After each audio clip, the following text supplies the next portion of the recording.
To fix this problem, head straight to your phone menu and try to search for Google Play Store. Tap on the Google Play Store to open it.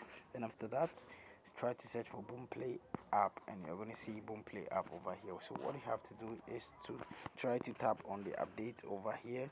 When you can see updates on your app, try to search for updates. Tap on it over here to get the latest update of Boomplay. Now tap on Boomplay. After updating it, you're going to see open over here. So when you see the open, what you have to do is to go straight to your phone menu again and try to search for your Google Play. Search for your settings. So tap on the settings app. Then after that, tap on apps and notifications.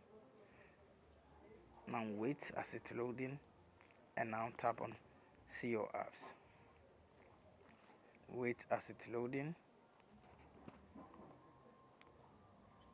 Now try to search for Boomplay app. Tap on the Boomplay app. Tap on force stop and tap on OK. Tap on mobile data and Wi-Fi and make sure the background data is toggled on.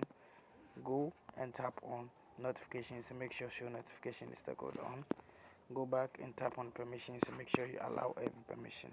Tap on the storage and cache and tap on the clear cache. After doing this, what you have to do is to tap on the power button for some while to restart your device.